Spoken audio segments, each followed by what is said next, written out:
Bismillahirrahmanirrahim. Assalamualaikum warahmatullahi wabarakatuh.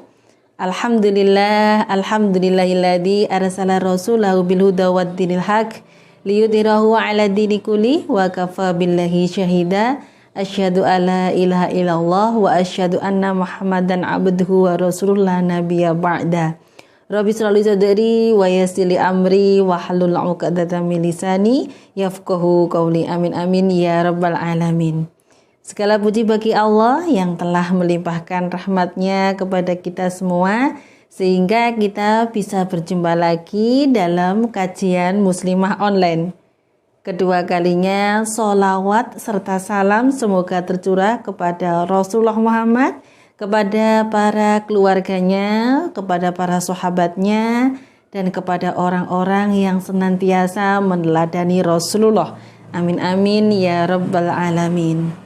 Pemirsa yang dirahmati Allah, alhamdulillah berjumpa lagi dengan saya Ana Umu Aska dalam program Inspirasi Keluarga Muslim.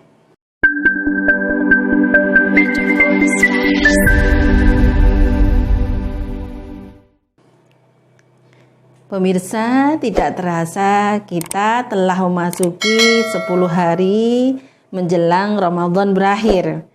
Tentunya ada perasaan sedih ketika kita hendak berpisah dengan bulan yang mulia ini, di mana bulan Ramadan adalah bulan yang Allah itu melipat gandakan pahala pada para hambanya.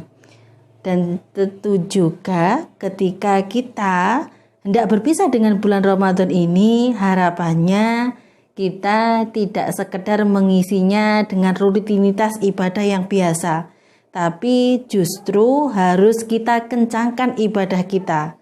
Dan jangan sampai juga di akhir Ramadan ini kita tersibukkan dengan kesibukan duniawi seperti persiapan lebaran atau mungkin persiapan membeli baju baru atau mungkin kue-kue lebaran.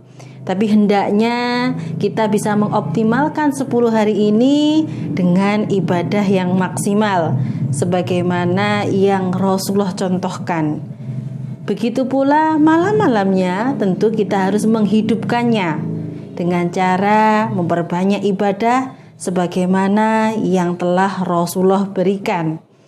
Rasulullah senantiasa mengisi 10 hari menjelang Ramadan itu berakhir dengan banyak beribadah. Tidak hanya Rasulullah yang mengerjakannya, tapi juga Rasulullah membangunkan keluarganya, membangunkan istrinya, membangunkan anaknya, dan juga cucunya. Luar biasa potret kehidupan keluarga sejati yang tentunya kita harus menirunya. Dan tentunya malam-malam pada akhir Ramadan ini harus kita hidupkan, tidak hanya kita sendiri, tapi juga keluarga-keluarga kita. Demikian juga harus kita bangunkan untuk menghidupkannya. Kenapa harus kita hidupkan? Karena pada akhir Ramadan ada satu malam yang begitu istimewa, yaitu malam Lailatul Qadar. Malam Lailatul Qadar adalah malam yang begitu istimewa, yaitu malam yang lebih baik daripada 1000 bulan, sebagaimana dalam firman Allah pada surat Al-Qadar. Dan tentu kita juga sudah sering mendengar apa itu Lailatul Qadar, dan tentu kita tidak asing mengenai malam-malam ini. Terkait kapan terjadi Lailatul Qadar, banyak pendapat yang mengemukakan. Ada yang mengatakan bahwasanya malam ini terjadi pada malam-malam ganjil pada 10 hari terakhir pada Ramadan. Ada juga yang mengatakan malam ini terjadi pada 27 pada malam Ramadan. Namun sebagai seorang muslim tentu kita tidak usah terjerembab dalam perbedaan pendapat ataupun banyak sekali pendapat-pendapat dari ahli fuqaha.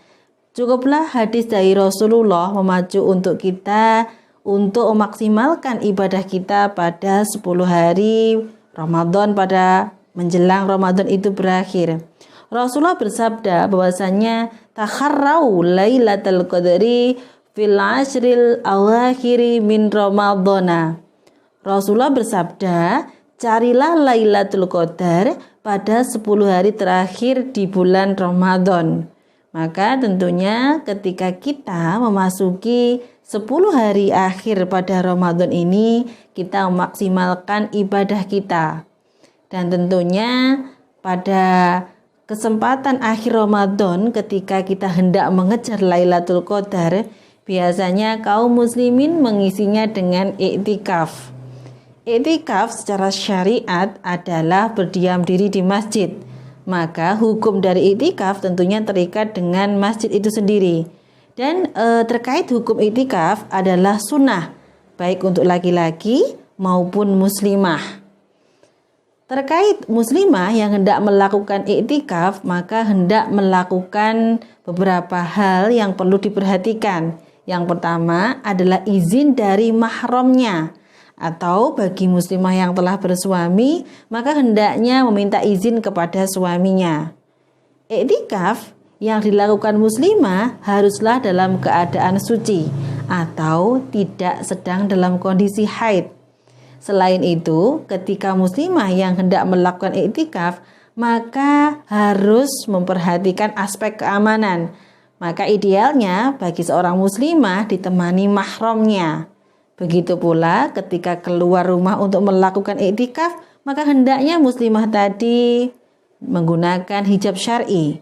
Dan juga perlu diperhatikan tanggung jawab di rumah tidak terbengkalai, karena hukum dari iktikaf adalah sunnah dan mengurus rumah tangga adalah kewajiban, dan tentunya sunnah tidak boleh mengalahkan yang wajib.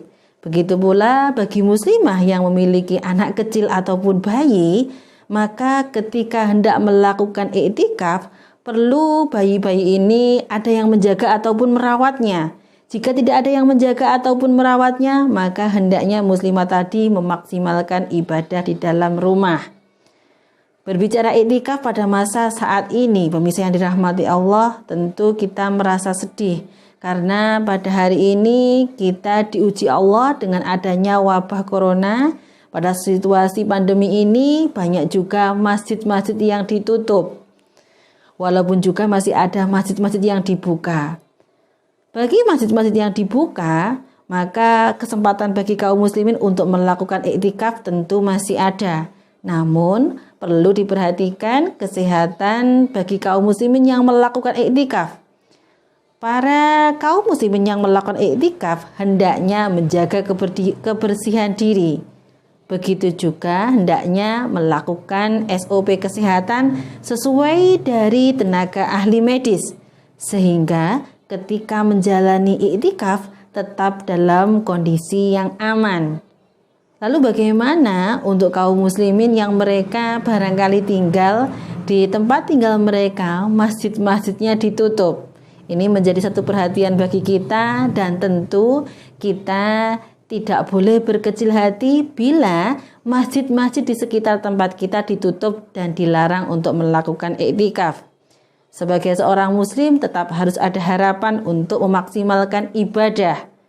Dan tentunya kita masih bisa mengoptimalkan ibadah-ibadah kita, menghidupkan malam-malam 10 hari pada akhir Ramadan ini dengan cara mengisi kebaikan-kebaikan di dalam rumah. Sebagai contohnya, menghidupkan malam-malamnya dengan banyak melakukan sholat sunnah, atau juga memperbanyak bacaan Al-Quran. Sebagai contoh, 1 ayat saja ketika dibaca pada malam Lailatul Qadar, tentu bacaan ini akan lebih baik daripada 1000 bulan. Apalagi kalau kaum muslimin ini memaksimalkannya dengan membaca bacaan Al-Quran yang barangkali banyak lembarnya atau mungkin berapa juz, sehingga itu lebih baik dan lebih utama. Tidak hanya itu saja yang bisa dilakukan, masih banyak perkara ibadah yang bisa dioptimalkan di dalam rumah. Di antaranya adalah beristighfar yang banyak atas dosa-dosa kita, ataupun juga berzikir kepada Allah, dan juga memperbanyak doa sebagaimana tuntunan yang telah diajarkan Rasulullah. Rasulullah mengajarkan kepada umatnya bahwasanya hendaknya memperbanyak doa, Allahumma innaka afuwun tuhibbul afwa fa'fu anni. Maka hendaknya bagi kita untuk mengoptimalkan doa ini, dan juga tentunya ketika kita melakukan qiyamul lail pada malam-malam Ramadan, hendaknya didasari dengan keimanan. Kenapa begitu? Karena Rasulullah telah bersabda, barang siapa yang berdiri untuk melakukan qiyam Ramadan karena landasan keimanan dan mencari pahala kepada Allah, maka Allah akan mengampuni dosa-dosanya yang telah lalu. Hadis riwayat Bukhari. Ini menjadi satu pelecut bagi kita untuk senantiasa mengejar pahala dari Allah. Demikian juga memohon ampunan kepada Allah. Dan tentunya ibadah-ibadah pada 10 hari terakhir Ramadan ini tetap juga bisa dimaksimalkan oleh muslimah-muslimah yang barangkali terhalang dalam kondisi haid. Maka bagi muslimah-muslimah yang dalam kondisi tersebut masih bisa mengisinya dengan ibadah seperti berzikir, beristighfar, dan berdoa.